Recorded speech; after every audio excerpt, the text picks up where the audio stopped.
All right. We're hoping that we can reconnect our communications with the Abuja studios, and we can have Anjana also run with me this morning. Yes, I did tell you we'll be looking at concerns around the education sector of the country. With greater focus on the marginalized and out of school children.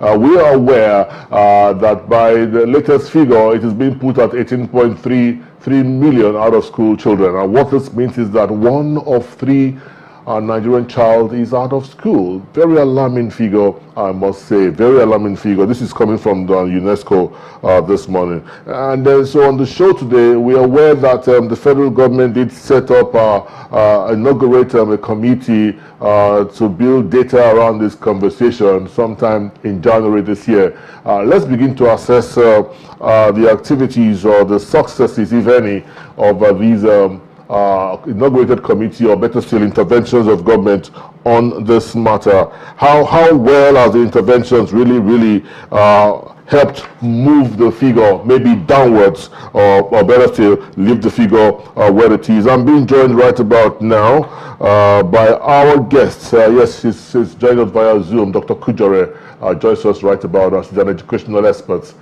She joins us virtually. Good morning, Dr. Kujore. Good morning. Welcome to News Up. Good morning. It's always a pleasure to be with you. Thanks for having me.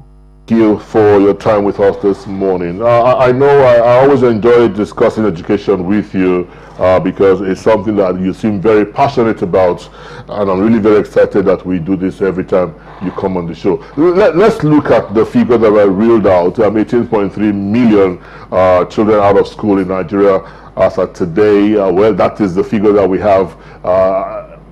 How correct is that figure given to the said interventions of government in recent times? How true does that figure really be at the moment? Sure, I think it's the best that we have, and sometimes you just have to take what you have and work with it. There are definitely several schools of thought. Some people who think that it's more around 10 million, some people who think it's the mid-range, and even beyond the 18.5, you'll see oftentimes in the media the number 20 million. The truth about it is that we don't have a good way, we have not had a good way to make sure that we validate those numbers. But the thing that we are clear about is that the numbers are very high and in the millions, which means that we have to do something about the numbers. So there really is not one strong number that anyone can put faith in, but the numbers are high. Whether it's 10 million or it's 18.5 or it's 20 or it's 15, as some will say, it's a number that's unacceptable anywhere around the world. So let's look at government's intervention. What have you seen in terms of what government has put together in dealing with this anomaly that's been faced with in our education sector in Nigeria? What have you seen? I know there was a committee that was set up sometime early this year. Have you seen a shift in the narrative?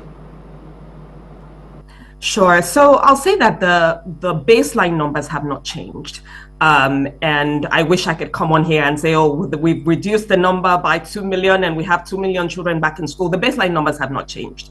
But what we have seen as we follow closely is that the National Commission for Almajiri and out-of-school children has been very active in that space. I think it was last year that they spent a lot of time doing a lot of sensitization and a lot of meetings with stakeholders, whether it's in the public sector and the government, traditional leaders.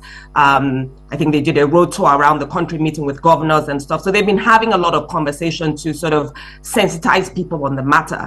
I think he was even the executive secretary of the commission was on the news yesterday as well, sensitizing people about the matter.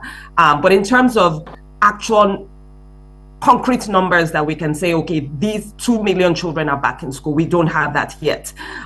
My understanding at this point is that they believe that the past efforts failed because there wasn't a carrying along of all stakeholders, so they've been doing that.